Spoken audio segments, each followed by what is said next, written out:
자, 국민의힘 얘기로 한번 넘어와 보도록 하겠습니다. 자, 한동훈 위원장이 1박 2일 동안 부산 방문 일정을 소화했는데 어제 현장 비대위 회의를 부산에서 열었습니다. 부산 민심 잡기 위해서 굉장히 많은 발언을 했는데 장가 기자 한번 소개 좀 해주시죠. 부산 민심을 잡기 위한 발언도 발언이지만요. 이재명 대표를 향한 발언이 참 인상적이었습니다. 예. 우선 김경률 비대위원이 이런 얘기했습니다. 이재명 대표 병상에서 맨 처음 일성이 현근 퇴근요. 이거였습니다. 네. 그리고 의사 출신인 박은식 비대위원 역시 이재명 대표가 부산대에서 서울대병원으로 전원된 것을 보고 부울경 시민들은 대한민국 최고 수준의 부산대 병원에 충분한 자부심을 가져도 됩니다. 이렇게 언급을 했습니다. 여기에 한동훈 비대위원장도 이재명 대표를 겨냥해서 이렇게 말했습니다. 공직자들은요, 공직 생활을 하던 중에 금고 이상의 형이 확정되면 퇴직금이 날아갑니다. 의원들은 그렇지 않죠. 그런데다가 재판의 지연을 방탄의 수단으로 쓰고 그렇게 재판이 지연되는 것을 국민들에게 보여드림으로써 이 나라 사법체계가 대단히 잘못되고 있다는 잘못된 사인을 국민들께 보여드리게 됩니다. 그걸 막아야 합니다. 그런 차원에서 현재 헌법체계 안에서 할 수 있는 것은 이것이 출발점이라고 저희는 생각한 겁니다. 저희는 이것을 실천하겠습니다. 민주당도 저희의 이 제안에 대해서 답해 주시기를 부탁드립니다. 네, 이재명 대표를 겨냥한 듯한 발언. 민주당도 이 제안에 답을 해달라라고 했는데 민주당은 어떤 발언들을 내놨는지 관련 발언들 한번 모아봤습니다. 그 한동훈 위원장도 정치인 다 되셨네요. 이게 그래요? 법조인 얘기가 아니지 않습니까? 예. 그래도 뭐 검토해보고 원칙적으로 찬성할 부분 찬성하고 제도 개선하겠습니다. 그러나 저는 이런 것 같아요. 그 서같이 검찰에 대해서 아무런 견제 수단이 없는 상태에서 이런 식으로 한다면 좀 문제가 있다고 생각하죠. 연예인병 걸려가지고 그래요. 정치인들이 연예인병 걸리면 약이 없어요. 셀카만 찍는다 그래서 마음을 얻나요? 국민의 마음을? 그건 아니잖아요. 거품은 꺼져요. 네, 거품은 꺼지고 그리고 쇼는 금방 끝납니다. 그래서 한동훈 위원장은 잘할 것 같지는 않아요. 네, 한동훈 비대위원들의 어떤 공세 그리고 민주당 측의 정치인 다 되셨네요. 그리고 연예인병 걸리셨어요. 이런 발언. 정호기 의원님, 양측 발언 다 어떻게 들으셨습니까?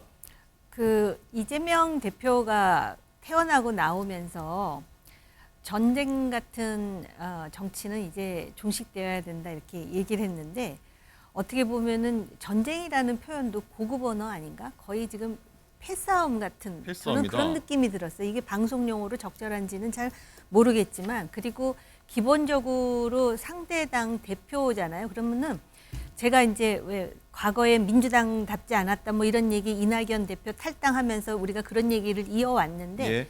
과거에도 그 정당 간에 굉장히 그 노골적으로 갈등이 심했지만은 그래도 어떤 그 금도라는 게 있었거든요.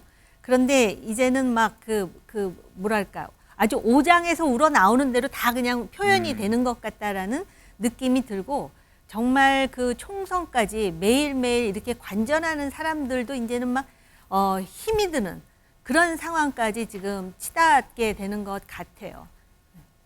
정호기 의원 활동하실 때는 이 정도까지는 아니었죠? 그때도 굉장히 치열하게 싸웠는데요. 지금 기억하면은 뭐 때문에 싸웠는지가 정확하게 기억이 나요.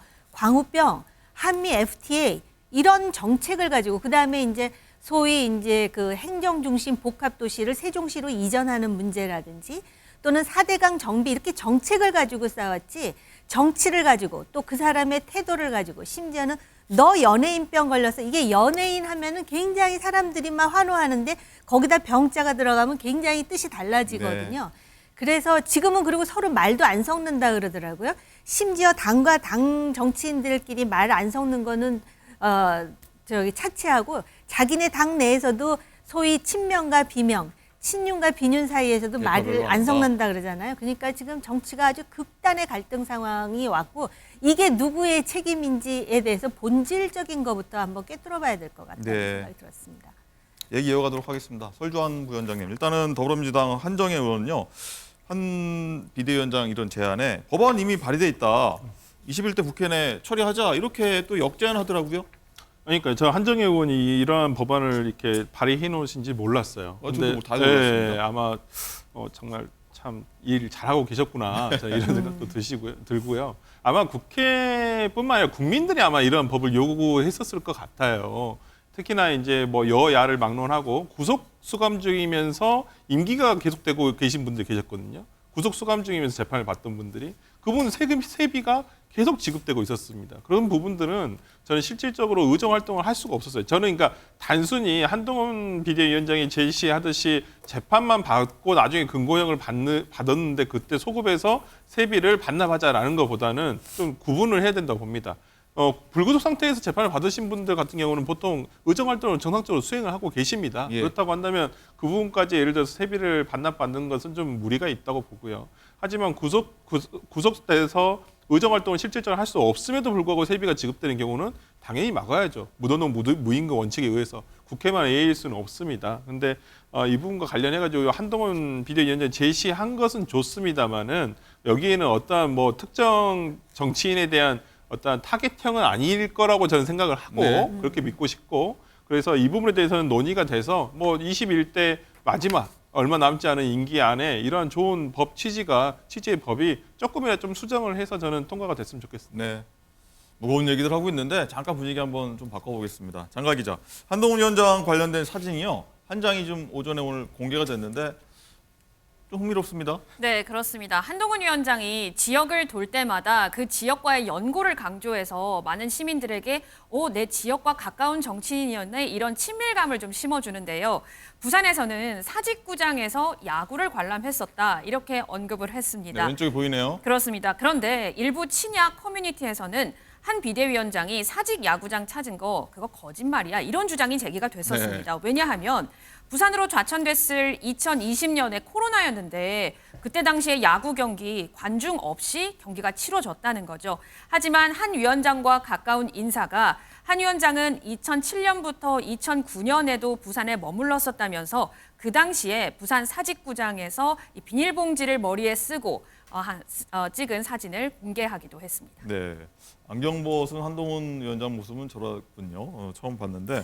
그리고 또 부산에서 지금 한동훈 위원장이 묵은 호텔이요. 윤석열 대통령이 묵었던 호텔이라고 하더라고요. 어떻게 된 건가요, 이거? 네, 윤석열 대통령이 대선 후보 시절에 부산 유세를 마치고 머물렀던 호텔과 한동훈 위원장이 머문 호텔이 같았는데요. 그런데 이 호텔 측에서는 한동훈 위원장이 머무는 사실을 몰랐었다고 합니다. 몰랐다. 그렇습니다. 방문 전에 보통 유선상으로 누구누구가 갑니다라고 언급하지 않고 예약 사이트를 통해서 인터넷으로 예약하는 바람에 한동훈 위원장을 처음에는 특정하지 못했다고 합니다. 네. 쭉 얘기 들어봤는데 지난번 뭐 구인사 갔던 것도 그렇고 이게 쭉 보면은 한동훈 위원장 행보가요 묘하게 윤 대통령 뒤를 좀 밟아가는 것 같다. 뭐 이런 얘기들도 좀 나오더라고요, 의원님. 그 윤석열 대통령 같은 경우는 정치인이 아닌 어떻게 보면 새내기 정치인으로서 대선에 뛰어들었기 때문에 중요 지역을 방문할 수밖에 없는 상황이었고 또 한동훈 위원장 같은 경우도 이제 총선이 90일도 안 남지 않았습니까? 89일 남았습니다. 그러다 보니까는 이제 그런 행보로 가는 것이고요. 단지 좀 그 뭔가 차이가 있다면은 이 새로운 비대위원장, 상대적으로 젊은 비대위원장을 등단시킴으로써 뭔가 국민의힘이 변화하기 위한 몸부림을 하고 있는 것이다라는 인상을 주기에 충분하고 또 각 지역마다 지역 특화된 발언을 함으로써 교감하려고 하는 노력이라든지 또는 그 겸손함이라든지 그런 거를 이제 부각시키고 있는 것은 사실입니다. 그런데 애초에 비대위원장으로 등단할 때 과연 타격을 보일 것인가 아니면은 윤석열 대통령과 궤를 같이 하는 정치 행보를 할 것인가 그 가늠자로서 쌍특검이라든지 이태원 특별법이라든지 또 공관위를 어떻게 구성하고 비대위를 어떻게 구성하느냐.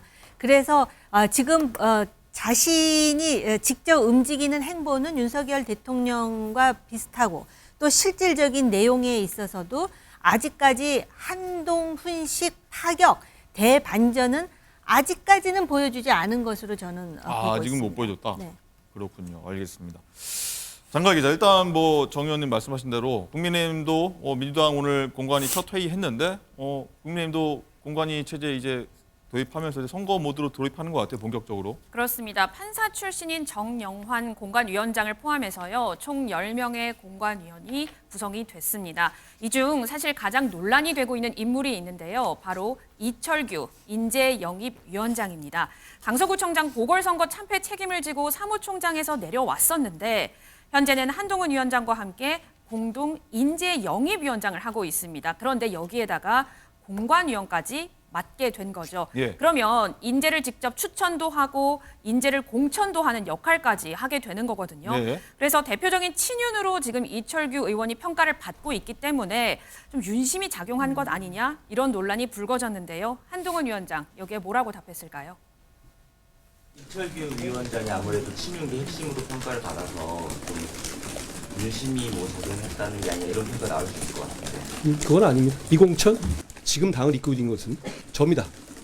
저와 공천관리위원장께서 설득력 있는 공천, 이기는 공천을 할 겁니다.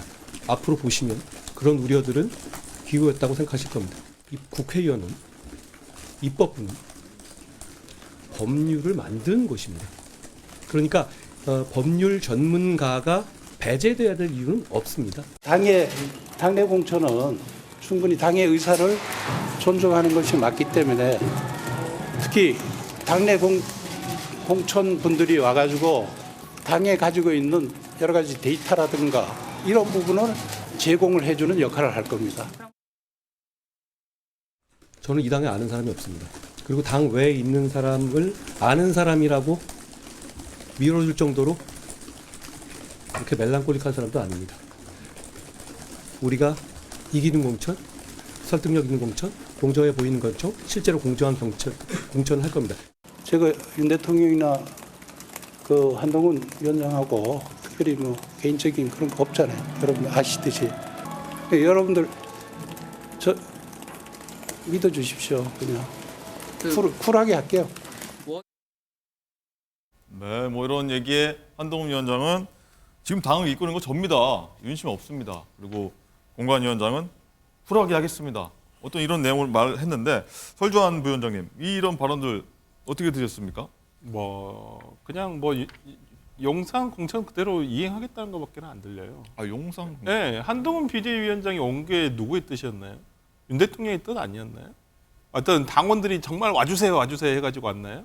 김기현 대표가 어찌 보면 경질되고 한동훈 비대위원장이 취임하는 과정을 우리가 다시 한번 복기를 할 필요는 없겠지만은 어찌되었든 간에 용산발 저는 공천이라고 생각을 하고요. 지금의 뭐 특히나 한동훈 비대위원장이 공관위원장을 발표하는 것도 본인이 어떤 뭐 접촉을 해서 설득을 해서 공관위원장을 발표한 게 아니라 마치 누군가에게서 연락 받아가지고 그냥 발표하듯이 지난번 경기도당 신년 인사회를 끝나고 나오는 자리에서 기자들에게 흘리듯이 얘기를 했단 말이에요. 원래는 그렇게 하는 법이 아닙니다. 보통은 당의 어떤 공식적인 기자회견이라든지 어떤 그런 부분들이 있어야 되는데 그런 어떤 일면을 보더라도 저는 뭐 정영환 공천위원장이라든지 한동훈 비대위원장은 어떤 공천에 있어서의 큰 그립감은 없구나라는 생각이 좀 들어서 뭐 쿨한 공천을 할 수 있죠. 충분히 뭐 본인의 뜻이 당기지 않으면. 그렇기 때문에 저는 여전히 용산발 공천에 대한 어떤 의구심은 남아있다라고 저는 보입니다. 네,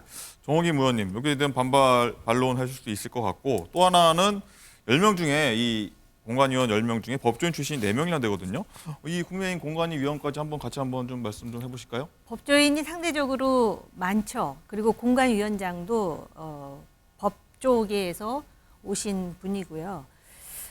그래서 많은 우려가 있습니다. 근데 본인들은 이제 쿨하게 한동훈발 공천을 하겠다고 했으니 결과로서 보여줘야 되겠죠. 근데 네. 이제 상식적으로 이런 생각을 할 수가 있어요. 지금 인재 영입 계속 하고 있지 않습니까? 네.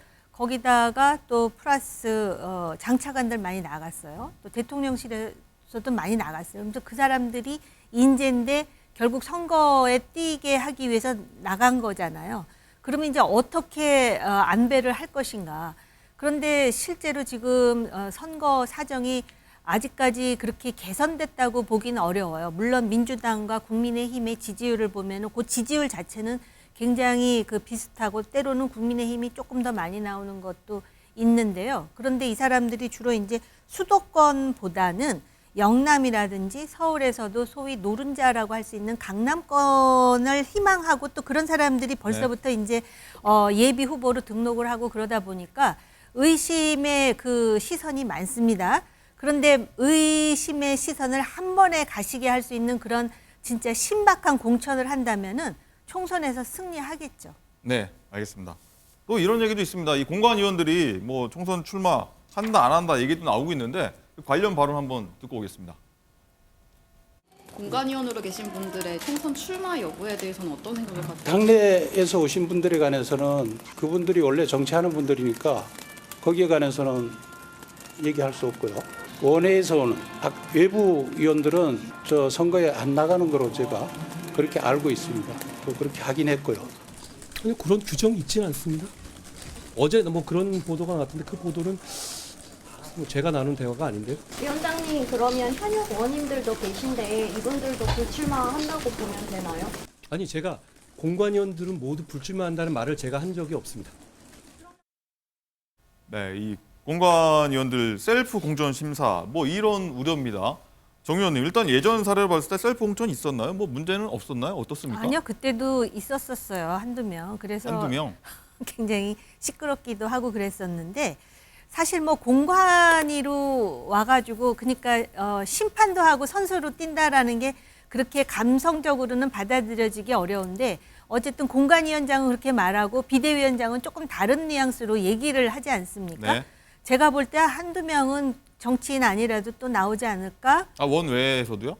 그렇습니다. 안 아니요, 한다는 그러니까는 거 지금 얘기는 하는데. 예. 원외라고는 하는데 지금 그 비대위원장은 본인이 그렇게 분명하게 공관위원들 다 안 한다. 그러니까 원내 빼고는 그렇게 얘기는 안 하는 거잖아요. 이건 공관위원장의 발언이잖아요. 예. 근데 과거의 예를 보면 공관위 멤버로 들어가가지고 공천받는 사람이 있었다라는 사례를 말씀드린 거예요. 알겠습니다.